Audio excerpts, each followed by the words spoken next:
Hey everybody, welcome to the channel. We've got Matt Loberstein on another seven-figure seller. Today we're going to be asking him the difficult question. This is not a video for new beginners. We're going to be asking him some intermediate and advanced tactics because he does do millions of dollars a year on this platform. And I think I myself will definitely be learning. It's kind of selfish. I get to learn from this. So Matt, do a little intro. Tell us about yourself. He's got an incredible channel. And then we're going to go right into the good stuff. Yeah. First off, thanks for having me on. Thanks for calling my channel incredible. I appreciate that. Yeah, I mean, I've been doing Amazon for quite a few years now. This is around, I think I'm right about to hit like 4 years of, I mean, at the beginning, it wasn't so serious and it got more serious, but around 4 years before that, I was flipping on Are we talking about Amazon or a relationship right here? I mean, it's definitely some of each, right? I mean, there's ups and downs on Amazon, sometimes it's not quite what you hoped. And like, that's part of the journey. And that's maybe something that is a little different on my channel. And I'm sure yours too, is it's not just hype and boom, everything's amazing immediately with zero risk. It's like, there are plenty of ups and downs and hurdles and things that don't go as well as you hoped and things that go better than you hoped. And net, it's been amazing. And yeah, as you said, 7 figures, a couple years in a row now. So that is great. And kind of like my core thing is that I'm all about product lines and brands. So much of what's out there is just about like launching and this product and how to, criteria out the perfect match. And I'm more into like thinking about this long-term product line, cohesive, serving the same audience or maybe a few different brands, but how can we continue to service them and build something that's actually grows in like the equity of it rather than just having like a product go up and then down, because they all have lifespans. So that's all about the brand. Yeah. I mean, your course is called what? Building a brand or something like that? Yeah. Zero to brand. So zero to brand. You can start at I zero. wish I was that good at marketing. This guy's much better. Even my course has a brand. Much better branding. I mean, it's just, we're give and take. So let's ask some of these difficult questions that students ask me all the time, okay? First off, when it comes to sourcing products in China, walk us through how you do that, and more importantly, some tips to actually get these suppliers to work with you. What's your strategy at this point? Especially when it comes to getting those differentiations done. What's your current strategy look like? Yeah, it's still remarkably simple. Maybe that's not the answer you hoped to get. I want the truth. Yeah, it's just the truth. As I haven't personally. I got to buy a course to get the truth. No, I'm not that guy. I'm not that guy, but yeah, I haven't really used sourcing agents. I haven't personally even gone to China. So much of it for me is just starting on Alibaba, digging deep. It's very similar to my product research kind of method. It's just like dig. Like I'll find every supplier that seems to be able to do something in the realm of what I want and just open up conversations with them. Like cast a really wide net, tell them what I'm hoping for. Can you do this? What if I wanted to do that? Can I change this color? Do you also have, like, are you the manufacturer? Can you change this material? Can you add a logo? Can you do a custom, like just all these things and kind of just like weeding it down. And you only need one good one for each product or brand in some cases. In some cases, that's a great way, kind of getting off topic, but a great way to like build out that brand and get other products is ask your supplier. They probably have other ones that are the same. So you just need one to hit. And yeah, it's just casting that wide net and getting in contact and then just having that back and forth. And a key tip in that is letting them understand your vision so that they kind of buy into the business model that you're doing and they see the growth that you're shooting for, so that maybe they'll make some exceptions to work with you, even if you're starting out smaller, because they understand you want to buy more and more and you want to do this and that and offer this product and all of that. So the strategy I've been using more recently is casting a wider net. This is what I've been doing differently, and getting more samples, man. Instead of getting a sample from one factory, I get initial samples from multiple factories, but I'm going deeper in the process now. Okay, I'm getting second round samples from multiple people. Is that what you do? How many? Yeah, I mean, part of it is that I've been lucky to be building a lot of the same brands now, where I do just continue to work with similar suppliers. So I mean, some of my best suppliers, like my main suppliers, there's a few of them across different brands, but I mean, at this point I've been working with them for a couple years or so. So it's not like every time I go to launch a new product, I have to like go through that process of samples and all of that, because if I can launch a second product in a brand where I've already vetted and trust a first supplier and they offer the second product, I'm 99% just going to go with them, even if this one over there is, $4.10 instead of $4.75. If I'm already working with these guys and like I already trust them enough to just wire them money, and like I don't have to go through that whole like beginning of the relationship phase again, then that is a huge advantage. So a lot of it for me at this stage, a lot of it is that. I keep hearing all these analogies that sound like dating. Title Dating it is, we work it out. Yeah. I mean, it is. You have to have a good relationship with your supplier. I think that's key. It's true. Like, you can't just be like, a lot of people are trying to negotiate and kind of like fight their supplier. I think you have to have your supplier invested in you and on your team. If you're fighting them the first time, just wait till your third order. Okay. If you get that far. Yeah, exactly. Yeah, exactly. So we got that. You're right. Building out a brand. I'm starting a new one, and it was so much easier to just build out a second product in the first one. So much easier. So walk us through a little bit. What do you do when competition comes into your space? Have you had that experience in the last couple of months, and what do you do? I mean, not particular to the last couple of months. I feel like things have been relatively in the same place, but I mean, for sure. And I think that's part of why ground level before the heady concept of building a brand is just building a product line and putting your faith in like a product portfolio rather than just a single product. So I've absolutely have had products that, were great. For example, my first real shot at private label, this was before people were even like really running around private label, like using that as a term. And this product took off for me right away. But when private label kind of became a big thing a year later, this became one of those products that everyone was launching. It became like it's not this, but it became like the silicone oven mitts. It's just like one of these things that was just everyone was selling it. Meanwhile, I was like the second or third person that was selling it.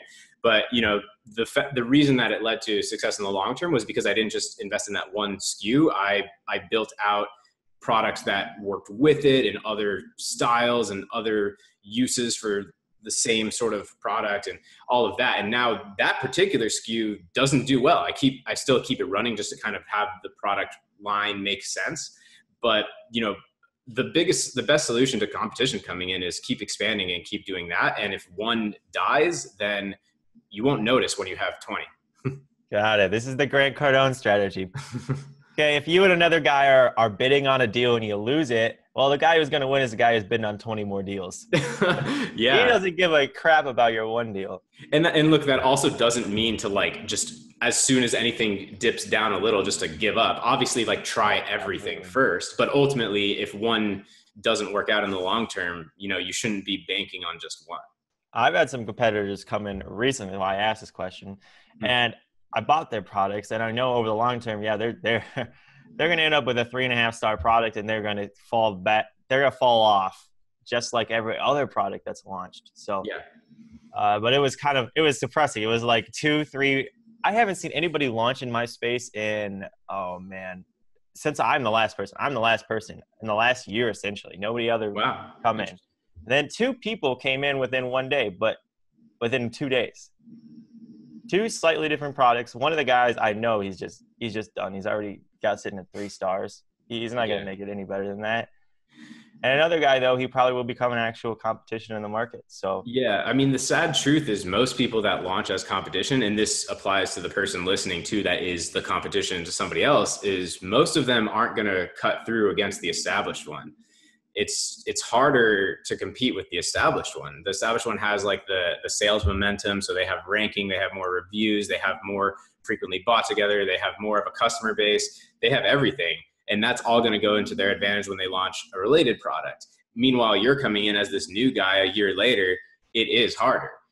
But like if you're coming in from that perspective, you have to be the one that goes above and beyond whatever the existing one is doing. You can't just like try to tail end, like follow them and just like get their scraps. You have to try to be like, well, how can I be twice as good as that top guy? So then maybe I end up equaling him, I agree, man. You got to dominate. Move on to your favorite launch strategy. Give me your favorite one. Sure. Yeah. I mean, maybe I'll keep it super simple and give like a very recent example, because this is on a How many brand. products are you on right now? I've got a lot of like variations and stuff, but I have like around 25 listings and more if I count like colors and stuff like that. But a lot of them are like very related. Again, like I said, it's not like I've gone through this process from scratch 50 times necessarily. It's like a lot of them are related to each other. So yeah, but as far as I'll give like the most recent example because obviously people want to know like what's working now. And this is an example of a brand that I'm actually partnered on. So I teamed up with somebody that they're launching and I have a piece of it and all of that. And here's what's funny about it is that the way that I typically teach it is that like there's these aspects of launching and preparing that are like mandatory. Like you have to do these things. And then we got one story. Go ahead, dude. No, I've got the best story you've ever heard in your life. Oh my God. So we had one guy in our mastermind group. He launched a product. It's a toy. So it had a lot of momentum in Q4. But he went from in one pay, within an hour and a half of him launching, he had 35 units gone. He didn't have PPC on. He had no giveaways. It just flew off the shelf and he sold 40 grand in 6 days. What? I'm gonna put that right here if I remember. I'm going to put that up because holy crap. Wow. So what drove it? Like what caused it? That's the thing. Everyone's, I mean, this is what I've seen now. We had another student who did something just not $40,000 that did the same thing. It's just a better product. That's it. That's all it is. Yeah. I mean, that's the launch strategy. And even if you have like a great product, but not even that differentiated, there's so much that just goes into positioning, right? Like it's just the perceived value and can you position it better? Even if your product is kind of the same, obviously not inferior or not bad, but like we're not talking about making these massive engineering differentiations that cost tens of thousands of dollars necessarily from the beginning, and you can still just position it different. And that's kind of the case with the example I'm giving as well. So this is on a partnered one, and like I said, the way I teach it typically is like there's these ground floor, like you 100% have to do this, and then we can talk higher level type stuff that like, you know, the more of this you can layer on, the better, but like at least this has to be here. I like that strategy. And you know, that's like, you know, have a differentiated product, build out your listing great, you know, aggressive PPC, you know, like that like very basic type stuff. And we were planning on doing higher level stuff as well, but he has other businesses he does very well besides this, and he teamed up with me just to kind of like get into the Amazon space, and I took it on because he's cool and blah blah blah whatever. Anyways, we both just got like the products being sourced, and we're planning on like, you know, building up this big launch list and doing all these like influencer things and doing all this like other stuff and Facebook ads and everything. And we both just got busy and the product got there, and we just like we basically just like ended up doing a PPC launch, like basically just like great listing, great product. And we just like turned on PPC, and it's like 6 or 8 weeks in, and we basically have both been busy and haven't even been really focused on it. And it's doing really well. Like it hit its first $1,000 day like yesterday. And that was just a pure PPC launch. So that's obviously like a very stripped down launch, but honestly, like the same as your example. And that's why I think this is a good example isn't it? It's crazy, but like, that's still very possible. Like if you have a great offer and you get it in front of people on Amazon, it will take off. And yeah, you won't have this like blast and then boom and then maintain and all of that. But you know, you'll go from 2 units a day to 3 units a day to 5 units a day to 7 units a day, and it'll grow over time. And it's still very possible to do just like soft launch strategy. I still see it working. Back to what you were saying about positioning. I was on a call with a girl a couple of days ago, and she's like, she's got this health product, okay, and she's already developed it, doing it small time for herself because her husband had a problem. They just couldn't fix any of the stuff on the market, and so for the last 5 years, he's been using nothing but her stuff. And it's fixed his problem. And I'm like, you know, this is not what we consider a sexy market or something that's the lack of competition, but you know, you're already doing it from yourself. You can do it low start, right? You're making this stuff in your home. And this is the best brand story I've ever heard. Okay. As soon as you said that, I was like, brand story. Like literally, I was like, I was waiting to interrupt you to say brand story, and I didn't know if that was where build a brand. But yeah, I mean, that is the story. Like, please, if you're listening, whoever that was, put a picture of your husband on the insert card, like tell your story, like put like a signature on it, like do the whole thing. I mean, that like literally you have firsthand experience. That is let's say hypothetically, I don't know anything about the market that you're in. I cannot like, you have an advantage. Yeah. Your advantage is the fact that you've lived it, and you have this special knowledge of the products, and you understand the problem, you understand the pain points, you understand what people feel like when they're going through it, you understand like what people really want. That is such an advantage to capitalize makes it sound a little bad, but like, you know, to use to your advantage and to be part of your brand. Yeah. I mean, we could all have the same exact product, but nobody's going to have that story. Nobody on the market probably has that story. Yeah. I'd put that as my first bullet point. I'd write that out. Or I mean, in the pictures, you know, I'm big on like lifestyle photos that have info and stuff on top of them. And, you know, maybe it's a picture of like you and your husband, and there's the story and all of that like worked into the photos, for example. Absolutely. You know, there's a lot of things you can do on Amazon. Just don't take your first photo and in the top left-hand corner, type customer's choice. Don't write that. Please don't do that. And please, if people only get one tip out of this video, it can be this, is like, just have an eye. Like, you have to have an eye for photos a little bit. Like, you know, let's say you have a product that's like silver. I feel like this is a good example, because silver can, you know, silver should look silver. It shouldn't have, you know, if you can see yourself in the reflection, it's not a good picture, right? If you can see somebody holding a camera in the reflection of the silver, or if the silver is like brown and there's like a shadow, like, you have to have an eye for that stuff. Like whenever I see like products that should be like, you know, transparent, but they look orangey or goldish, it's like, wow, this person has they don't understand like the way they're positioning their product. It looks dirty. It doesn't look professional. Like, make sure it looks clean and like precise, you know? When you launch a product and you start out, and I look at your listing and I'm like, these are crappy photos. You gotta either decide, am I just going to sell out, or am I going to truly invest $500 and a lot of time to get good pictures and rewrite everything and get the Photoshop done? Okay. So you can only spend $1,000 on your product, and that's not a product I even think is good.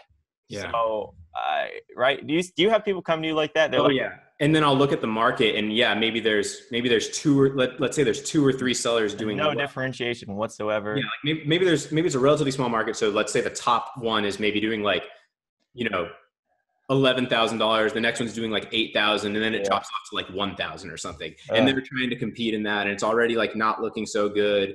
Because I like to see like, can I fit in the middle and do good? That's kind of like something I talk about. And in that example, like, you know, if their listing doesn't even look as good as the top ones, what do you think is going to happen? Like, you have to look better than those ones that are doing well, and be doing more than them if you want a shot at knocking them out of their space, which is already like a tough battle to, you know, bank on knocking out the 1 or 2 necessarily. Like, I'm going to knock out guy who's number 4. Yeah. Feel good about it. Yeah. I mean, I have some products in massive markets that are just like, you know, I don't know, they're probably just middle of the road, but they're still my top products necessarily. Like, you know what I mean? It's people don't understand is that every market's a little different. You could dominate something and it could be not that good, or you could be just, you know, page 3 for a massive market, and maybe you're doing super well.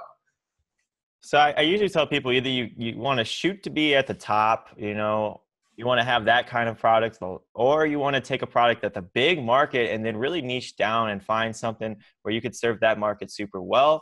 But that only works in big markets. And that I like that one the best usually, because there's so easy to pull up any market on Amazon. I'm way oversimplifying it, right? But we could do that and find parts of the market where it's like, yep, this product really needs a bigger version or a different color, or we need to target moms. We could really make this more mom friendly, you know? Yep. And that makes perfect sense. But what you can't do is if the general ones are only doing $8,000 and there's only 2 of them doing $8,000, and then you think, oh, what we really need is like a big pink one, then now your market is like $200. That probably sounds like, I don't know what product that would be, but I don't know. Geez. Yeah, but I see that though. I see that. My favorite though is the cheap bundles that just feel so cheap, but I'm like, as much as that dollar unit you added to it is frequently bought together, it's cheap, man. It it makes a product feel inferior sometimes. Yeah, I have a pretty like unstandard view on bundles because obviously they can be a good way to differentiate, but I think I see more bad bundles than good bundles. I have two. I personally don't have any done or planned. Yeah, I don't have Maybe anything I would consider. I have stuff that like comes with what I would consider the proper way to do a bundle, which is like something that comes with an accessory that is just like, duh, it should have included that from the beginning. That is a bundle I would do. What I wouldn't do is be like, oh, people buy this and they also buy that, so let me just put them together, because what you're really doing is now narrowing down the market. Yeah, right. Yeah. I would do that in only very select situations. Yeah, same. Very select. I think, and especially if you're trying to position yourself as premium, like why do you want it to look like you're paying for this, but you're also paying for that and this and this and this? It's like people that are, if you're going for premium, you're just like, you know, I'm looking at my microphone, so I'm going to use that I'll use this notebook. Like this is like a cool notebook. Rhodia, it's like, I don't know, probably 20 bucks. Is this Matt's product? Go buy it now? No, it's like some old brand. I don't know. But like this is marketed as a premium notebook and it's like 20 bucks or whatever, right? Like I don't want to buy like this notebook with a ruler and a shitty pen for $21. You know what I mean? Like it looks better for it to just be like premium $20 notebook, buy it. Like to me, that's a way better value prop that gets the point across, rather than like, let me just think about what else I can possibly throw in. The bundles that I would most be willing to do are ones where like everything matches. Okay. Right. Yeah. You know, like a very big bundle, like here is your solution for literally everything. Or like we had one student who go in the mastermind who did this, and it's like, yeah, everything matches. It looks phenomenal. Okay. There's a lot of value here. I love the way this looks. But yeah. Yeah. We know bundles work, but yeah, you got right. I don't mean to make it like now people are going to be like, oh, Matt said bundles are bad. Like that's not necessarily what I'm saying, but you have to just write this down as a rule that we can literally never break and we have to always follow. Right. Exactly.